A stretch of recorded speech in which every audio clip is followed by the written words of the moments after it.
1801 کے اندر ہندوستان کے اندر فتنے داخل ہوئے، خارجی بھی فتنے آئے، داخلی بھی فتنے آئے۔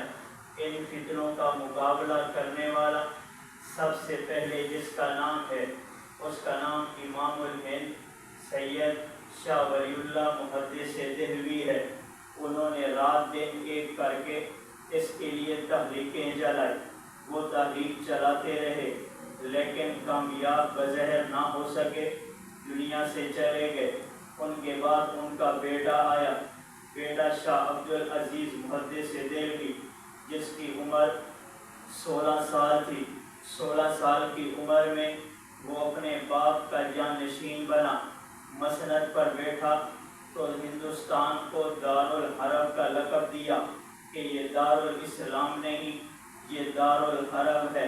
انگریز غیظ و غضب میں بڑھ گیا، اس نے غصہ کیا کہ یہ ہمیں دارالحرب کہتا ہے، ہماری فوج میں بھرتی ہونے کو حرام کہتا ہے۔ تو اس نے شاہ عبدالعزیز محدث دہلوی کے انگوٹھے کاٹ دیے۔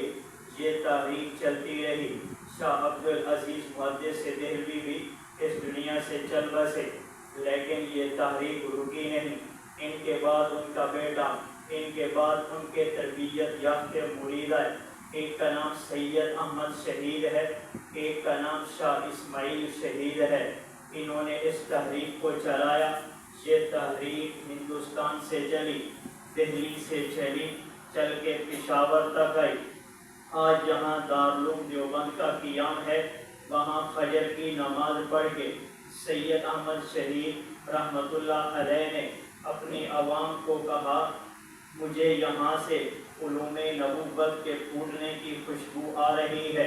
اس وقت مدرسے کا قیام نہیں تھا، لیکن وہ چونکہ اللہ کا ولی ہے، ہمارا یہ عقیدہ ہے، نبی کا معجزہ برحق ہے، ولی کی کرامت برحق ہے، لیکن نبی کا معجزہ ہو یا ولی کی کرامت ہو، یہ دونوں کے دونوں ان میں اختیار اللہ کا ہے۔ ولی کا کوئی اختیار نہیں ہے، نبی کا کوئی اختیار نہیں ہے، اختیار صرف اللہ کا ہے، ظاہر صرف اللہ کرتا ہے، باقی سارا کا سارا اصل کام اللہ کا ہے، نظر ولی کے ہاتھ پہ آتا ہے۔ انہوں نے کہا یہاں سے علوم نبوت کے پھوٹنے کی مجھے خوشبو آتی ہے۔ آج وہاں مدرسہ بنا، اس مدرسے سے پورے بر اعظم میں مدرسے پھیلے۔ تو جو پہلے انہوں نے تعبیر کی تھی، بتایا تھا، وہ بعین ہی سچ ہوا۔ یہ قافلہ چلتا رہا، یہ قافلہ چلتا چلتا پشاور پہنچا۔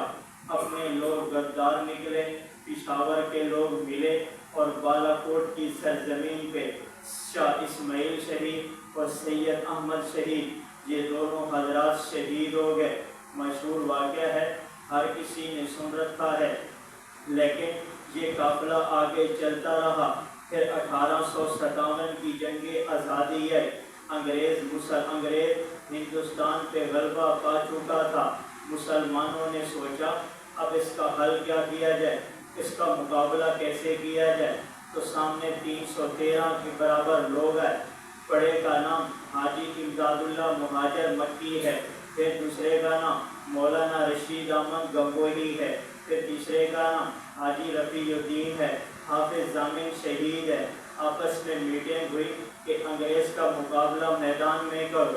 کسی نے مشورہ دیا ہماری تعداد کم ہے، ہم کیا کریں گے؟ تو مولانا قاسم نانوتوی نے فرمایا کہ اب بدر والوں سے بھی ہم کم ہیں، بدر والوں کی تعداد ہم سے کم تھی، اللہ نے 1000 پہ غلبہ دیا، اللہ ہمیں بھی غلبہ دے دے گا۔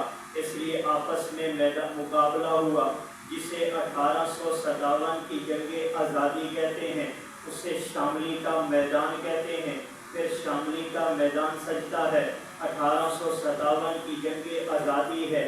بظاہر مسلمانوں کو شکست ہو گئی، مسلمان تھوڑے تھے، انگریز مقابلے میں زیادہ تھا، مسلمان مغلوب ہو گئے، کافر غالب آ گیا، مسلمان منتشر ہو گئے۔ حاجی امداد اللہ مہاجر مکی یہ مکہ میں چلے گئے، مولانا رشید احمد گنگوہی یہ 6 مہینے کے لیے جیل میں چلے گئے، مولانا قاسم نانوتوی یہ 3 دن کے لیے روپوش ہو گئے۔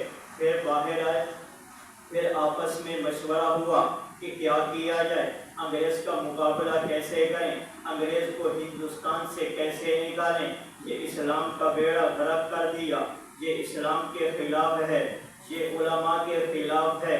پھر یہ مشورہ ہوا، ایک مدرسے کی بنیاد رکھی جائے، ایک اینٹ رکھی جائے، پھر اس کے اندر افراد تیار کیے جائیں، پھر ان کی تربیت کی جائے، پھر اس کے مقابلے میں لڑایا جائے۔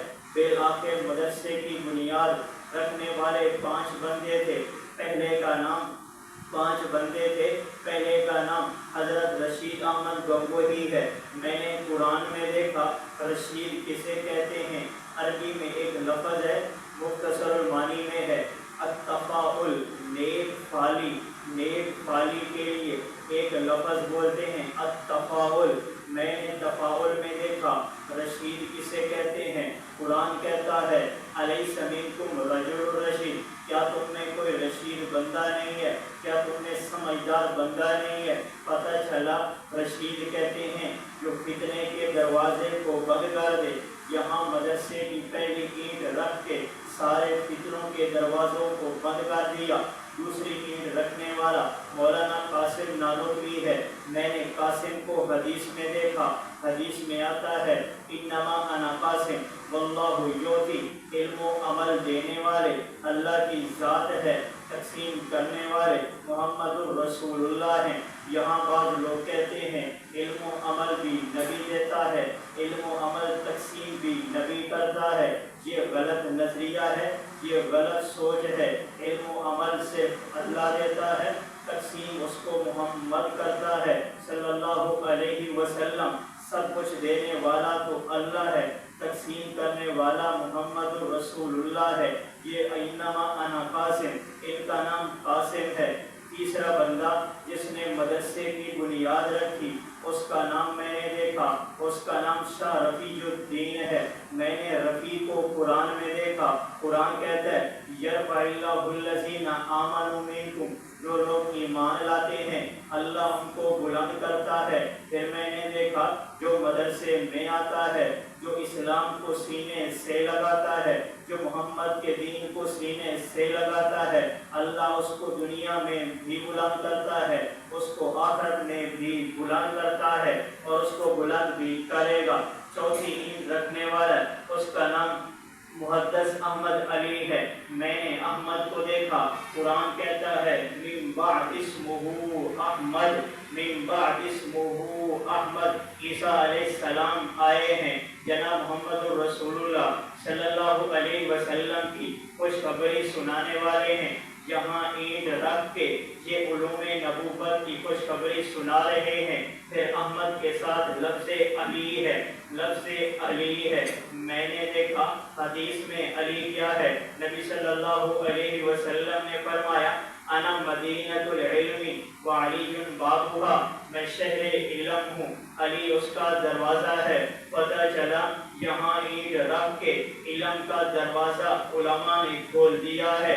مدرسے میں جو علم ہے، دین کا علم بھی ہے، دنیا کا علم بھی ہے، آخرت کا علم بھی ہے، دنیا کا علم بھی ہے۔ دنیا کا علم دنیا تک ہے، مدرسے کا علم آخرت تک ہے۔ کیسے؟ وزیر اعلیٰ، وزیر اعظم، ایم پی اے یا ایم این اے ہو یا کوئی ماسٹر ہو یا کوئی پروفیسر ہو، دنیا میں ماسٹر ہے، دنیا میں پروفیسر ہے، دنیا کے اندر وزیر اعلیٰ، وزیر اعظم ہے، لیکن جب مرے گا اس کا سب کچھ بدل جائے گا، سب کچھ ختم ہو جائے گا۔ لیکن جو حافظ قرآن ہے وہ دنیا میں بھی حافظ ہے، قبر میں بھی حافظ ہے، دنیا میں بھی حافظ ہے، قبر میں بھی حافظ ہے۔ جو بھی یہاں آیا ہے، جس نے اس علم کو یعنی کہ قرآن کو سینے سے لگایا ہے، اللہ نے اسے دنیا میں بھی بلند کیا ہے، آخرت میں بھی بلند کیا ہے۔ پھر میں نے دیکھا 5ویں بندے کا نام عابد حسین ہے۔ میں نے عابد کو دیکھا، قرآن کیا کہتا ہے؟ قرآن کہتا ہے فادخلی فی عبادی، فادخلی فی عبادی، میرے بندوں میں داخل ہو جاؤ۔ پتہ چلا یہ مدرسے والے، یہ مدارس والے عباد الرحمن ہیں، یہ اللہ کے بندے ہیں۔ پھر میں نے دیکھا عابد کے ساتھ حسین ہے، پتہ چلا ہم لوگ حسینی ہیں، ہم لوگ یزیدی نہیں ہیں۔ آج دنیا یہ کہتی ہے تم یزید کا دفاع کرتے ہو، تم یزیدی ہو۔ نانا بھیا نا، ہم یزیدی نہیں ہیں، ہم یزید سے صاف انکار کرتے ہیں۔ ہمارے علماء کا یہ عقیدہ ہے، حضرت حسین حق پر ہیں، یزید باطل پر ہے۔ حسین حق پر ہیں، یزید فاسق و فاجر ہے، یزید فاسق و فاجر ہے۔ حضرت حسین حق پر ہیں، یزید فاسق فاجر ملعون ہے۔ ہم اس کی تائید نہیں کرتی، یہ نسبت ہماری طرف غلط ہے، اچھی نسبت نہیں ہے۔ بہرحال آگے چل، پھر میں نے دیکھا یہ جو مدرسہ بنا ہے، ہندوستان میں مدرسہ بنا تھا، یہ انگریز کے خلاف بنا تھا، یہ پاکستان کی تحریک تھی۔ پھر میں نے دیکھا اس میں ایک استاد ہے، اس میں ایک شاگرد ہے، استاد کا نام محمود ہے، شاگرد کا نام بھی محمود ہے۔ پھر میں نے قرآن میں دیکھا، پتہ چلا قرآن کہتا ہے عَسَىٰ أَن يَبْعَثَكَ رَبُّكَ مَقَامًا مَحْمُودًا، مقام محمودہ۔ پتہ چلا یہ علماء، یہ مدارس والے، مقام محمود والے، یعنی محمد کی بات کرتے ہیں، مقام محمود والے یعنی محمد کی بات کرتے ہیں۔ آج دنیا ہمیں یہ کہتی ہے تم گستاخ رسول ہو، تم نبی کی شان بیان نہیں کرتے، تم نبی کے گستاخ ہو، تم نبی پہ درود نہیں پڑھتے، تم نبی پہ درود بھیجتے نہیں، تم نبی کو صلاۃ و سلام کہتے نہیں۔ میں کہتا ہوں، میں تجھے بتاؤں نبی کی تعریف کیا ہے۔ میں یہ کہتا ہوں وَأَحْسَنَ مِنْكَ لَمْ تَرَ قَطُّ عَيْنِي وَأَجْمَلَ مِنْكَ لَمْ تَلِدِ النِّسَاءُ خُلِقْتَ مُبَرَّأً مِنْ كُلِّ عَيْبٍ كَأَنَّكَ قَدْ خُلِقْتَ كَمَا تَشَاءُ۔ اللہ نے نبی کو ہر عیب سے پاک پیدا کیا، سب سے زیادہ حسین پیدا کیا۔ یہ میں نے شعر کہا، تخیلات میں کہا۔ جبرائیل سے پوچھا، جبرائیل ذرا تو بھی تو بتا، تو شرق و غرب بھی گھوما ہے، تو نے مشرق و مغرب کو دیکھا ہے، تو نے زمین و زمان کو دیکھا ہے، تو نے بر و بحر کو دیکھا ہے، تو نے شمس و قمر کو دیکھا ہے، تو نے شجر و حجر کو دیکھا ہے، تو نے لوح و قلم کو دیکھا ہے، تو نے خشک و تر کو دیکھا ہے، آسمان کی بلندی، زمین کی پستی کو دیکھا ہے، پہاڑوں کی مضبوطیوں کو دیکھا ہے، گلستانوں کے سبزوں کو دیکھا ہے، چڑیوں کی چہک کو سنا ہے، درختوں کی لہر کو دیکھا ہے، بلغت ساری دنیا گھوما ہے، سارے نبیوں کو دیکھا ہے، ان کے بچپن میں دیکھا، ان کی جوانی میں دیکھا، ان کے بڑھاپے میں دیکھا، تو نے موسیٰ علیہ السلام کے حسن کو دیکھا، تو نے یوسف علیہ السلام کے حسن کو دیکھا۔ ذرا بتانا محمد کیسے ہیں؟ وہ کہنے لگے وَأَجْمَلَ مِنْكَ لَمْ تَلِدِ النِّسَاءُ، آپ سے زیادہ جمیل کسی ماں نے جنا ہی نہیں، جب جنا نہیں تو دنیا میں آئے گا نہیں، جب دنیا میں آئے گا نہیں تو محمد جیسا کیسے ہوگا بھائی؟ جب دنیا میں آئے گا نہیں تو محمد صلی اللہ علیہ وسلم جیسا کیسے ہوگا، کیسے ہو سکتا ہے؟ دنیا یہ کہتی ہے تم نبی کی تعریف نہیں کرتے۔ میں کہتا ہوں آسن، کوئی کہہ رہا ہے لنا شمسن ولیل آقا کی شمسن وشمسی خیرم من شمس السما، شمس الناسی تطلع بعد فجر شمسی تطلع بعد العشاء۔ حضرت عائشہ فرماتی ہیں لوگوں ایک آسمان کا سورج ہے، ایک زمین کا سورج ہے، ان دونوں میں فرق ہے، ان دونوں میں فرق یہ ہے آسمان کا جو سورج ہے یہ فجر کے بعد طلوع ہوتا ہے، جو میرا سورج ہے یعنی محمد الرسول اللہ جو میرے سورج ہیں یہ راتوں کو بھی طلوع رہتا ہے۔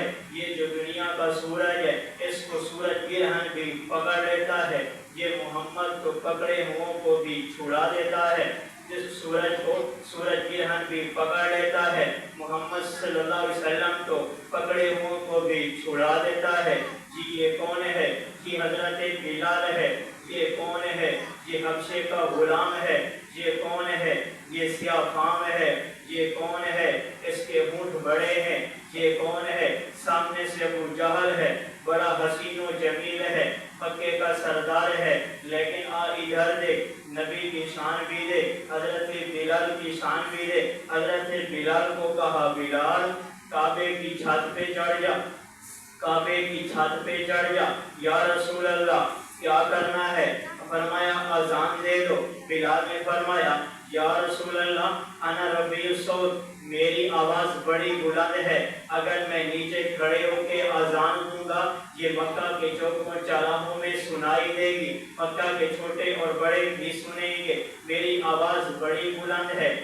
نبی صلی اللہ علیہ وسلم نے فرمایا بلال کعبے کی چھت پہ چڑھ، جوتا پہن کے چڑھ، آج دنیا جاتی ہے صرف کعبے کو ہاتھ لگانے کے لیے، بڑا اعزاز سمجھتے ہو، اور بلال کی شان دیکھو، جناب محمد رسول اللہ صلی اللہ علیہ وسلم کے ساتھ جو لگا ہے، نبی نے اس کو کتنا بلند کیا ہے۔ حضرت بلال کعبے کی چھت پہ چڑھ کے اذان دی، پھر فرمایا بلال اذان دینا مقصود نہیں، بلال اذان دینا مقصود نہیں، بلکہ مقصود لوگوں کو بتانا ہے۔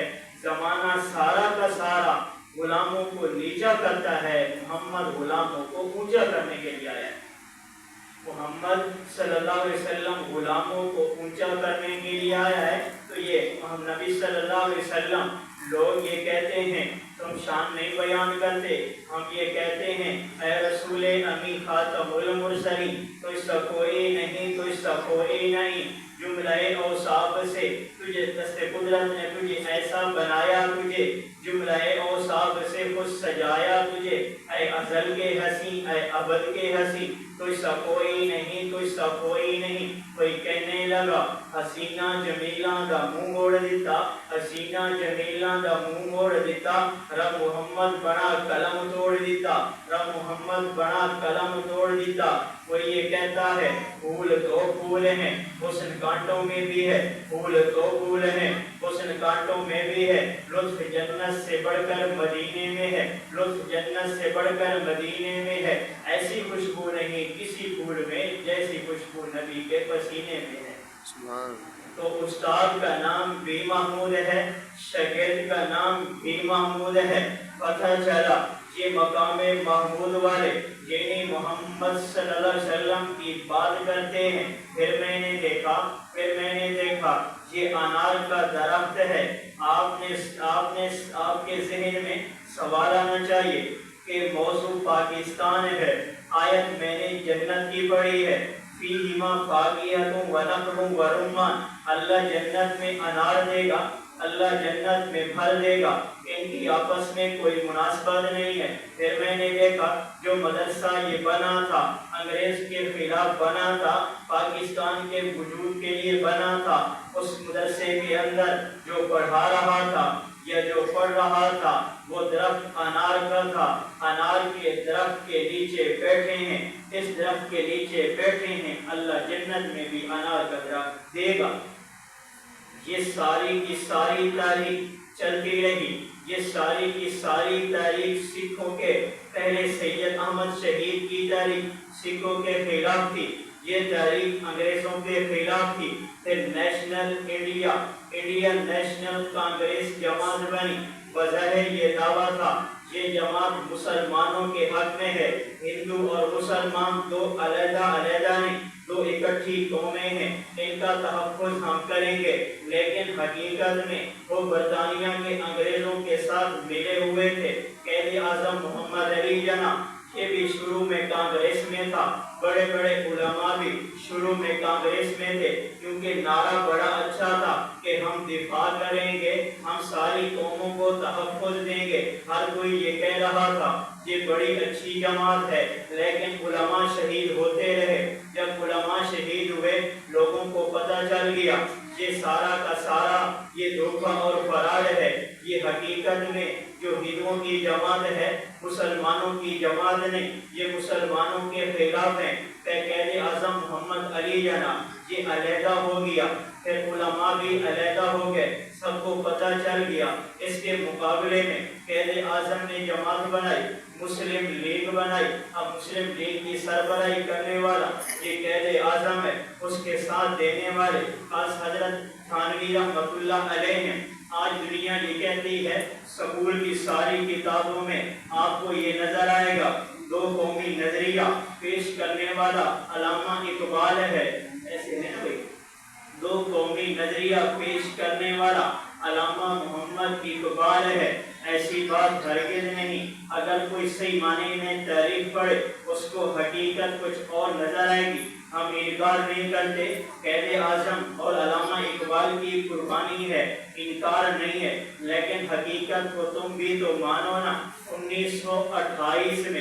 1928 میں مولانا عبد الماجد دریا آبادی کانگریس کا عالم تھا، حضرت تھانوی کے پاس آیا اور حضرت تھانوی نے فرمایا، کیا فرمایا؟ کہنے لگے میرا یہ دل کرتا ہے ایک اسلامی نظام ہو، اسلامی ریاست ہو، زکوٰۃ کا نظام ہو، اس میں ہندو اور مسلمان یہ دو الگ الگ قومیں ہوں، یہ دو قومی نظریہ 1928 میں حضرت تھانوی نے پیش کیا، لیکن 1930 میں جب جلسہ ہوا اس میں علامہ اقبال نے لوگوں کے سامنے پیش کیا اور قائد اعظم محمد علی جناح نے اس کو لوگوں سے منوایا ہے۔ تو سب سے پہلے دو قومی نظریہ پیش کرنے والا یہ مدرسے کا ملا ہے، یہ مدرسے کا مولوی ہے، جسے یہ دنیا کہتی ہے مولوی پاکستان بنانے کے خلاف ہیں۔ دو قومی نظریہ پیش کرنے والا سب سے پہلے مولوی ہے، عوام کے سامنے پیش کرنے والا علامہ اقبال ہے اور منانے والا قائد اعظم محمد علی جناح ہے۔ پھر اگلا مسئلہ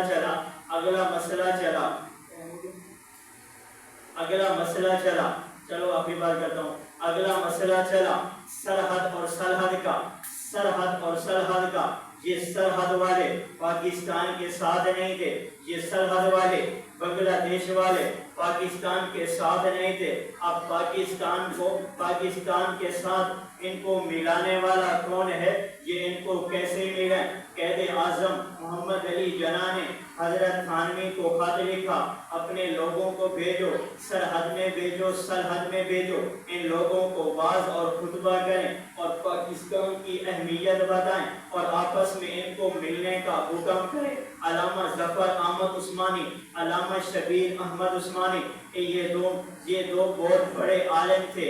یہ سرحد میں گئے، بڑے بڑے جلسے کیے، لوگوں کو ترغیب دی، پاکستان کے ساتھ مل جاؤ، پاکستان کا حصہ بن جاؤ، پاکستان کو مضبوط کر دو۔ یہ سارے کے سارے لوگ پاکستان کے ساتھ مل گئے۔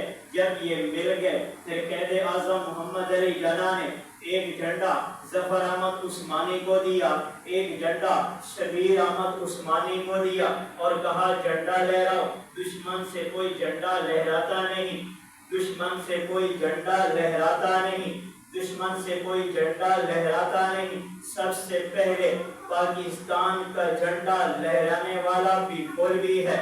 پاکستان کا ایسا نہیں ہے خواب دیکھا، پرکار اٹھائی، نقشہ بنایا، پاکستان بن گیا، ایسا ہرگز نہیں۔ اس کے لیے بڑی قربانی ہے، شاہ ولی اللہ کی قربانی ہے، شاہ عبدالعزیز کی قربانی ہے، سید احمد شہید کی قربانی ہے، شاہ اسماعیل شہید کی قربانی ہے، حافظ ضامن شہید کی قربانی ہے، شاملی کے میدان کی قربانی ہے، علماء کی قربانی ہے، ہزاروں قربانیاں لگی۔ آپ سکول کی کتابیں اٹھائیں یا مدرسے کی کتابیں اٹھائیں، تاریخ کی کتاب اٹھاؤ، دہلی سے لے کے پنجاب تک ہر درخت پہ اگر لاش تھی تو عالم کی تھی، اگر لاش لٹکی تھی تو صرف اور صرف عالم کی لاش لٹکی تھی۔ کیوں کہ عالم کہتے تھے انگریز کی فوج میں بھرتی ہونا حرام ہے۔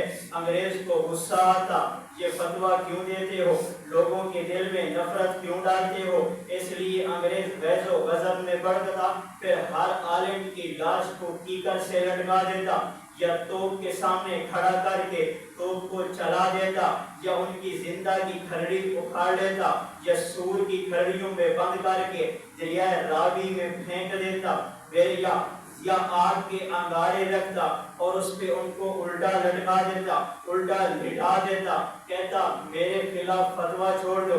لیکن علماء نے فتویٰ نہ چھوڑا، یہی نعرہ تھا، لے کے رہیں گے پاکستان، بن کے رہے گا پاکستان۔ پاکستان کا مطلب کیا؟ لا الہ الا اللہ۔ انگریز کی فوج میں بھرتی ہونا حرام ہے۔ آخری بات کرتا ہوں، پاکستان ایک نعمت ہے،